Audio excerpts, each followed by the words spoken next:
Walang Giannis pero may Bobby Portis sa Bucks versus dito sa Suns. Patong-patong naman ang nakuhang injury ni Giannis na mula sa Achilles tendinitis. Ngayon naman nagkaroon siya ng hamstring injury.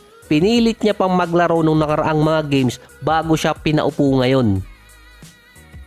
Medyo naging madrama si Giannis dahil sinabi nga niyang ito ang pinakamahirap na season dahil dumaan muna siya sa procedure para makarecover sa injury sa kaliwang tuhod nung nakaraan June pa. Ang injury na yon ay nakuha niya pa noong 2021. Ito yung na-injured siya versus Atlanta Hawks. Hindi niya kasi pina-opera yon.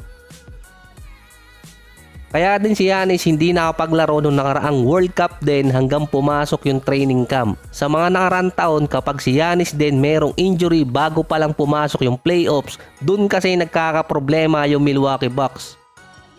Bumalik naman si Chris Middleton sa lineup. Matagal din siyang nawala noon since February 8. Ngayon naman umiscore agad siya ng 22 points sa game. Si Damian Lillard at si Bobby Portis naman may combine na 62 points. Tig 31 points silang dalawa na meron ding tig 5 3-point shot.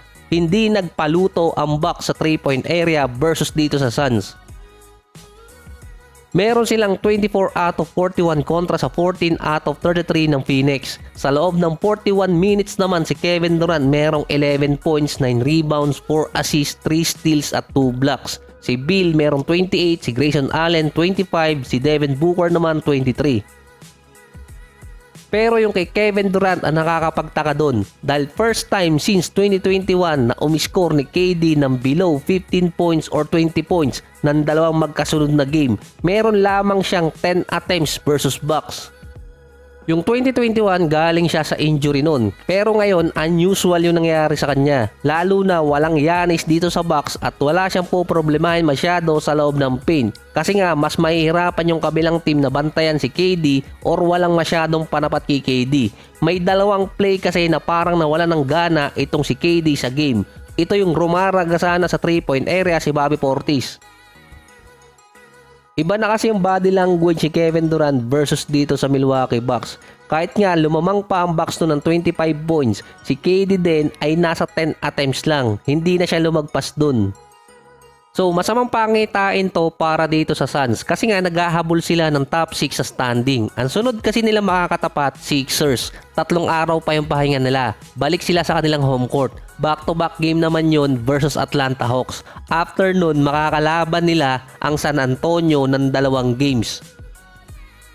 Yun ang chance ng Suns na makakuha ng 2 panalo, yung San Antonio dahil laglag na sila sa season. Kailangan nilang makuha yung 2 panalo na yon dahil ang last 10 games ng Suns, kalaban nila yung mga teams na kasama sa top 6 or nag-aagawan sa top 6. Kaya nga sabi ko dati nung nakaraan, nasa kamay na ng Thunder at Denver Nuggets kung sino yung papasok dun. Base sa schedule, ang Suns ang may pinakamahirap na last 10 games. Yung si KD hindi umiscore ng nasa 20 points kahit sabihin pa nating umi-score naman yung kasama niya. Kapag si KD nag-focus sa depensa sa buong game, doon siya nagiging prone sa injury. Sa style kasi ni Kevin Durant, dumidepensa siya kapag kailangan. Pero kapag buong game dumipensa siya ng matindi or yun ang focus niya, iba na yung problema ng team niya. First time ulit ni Kevin Durant na nakalaro ng 60 games since 2019 at since All-Star nga lumalagpas siya ng 40 minutes per game.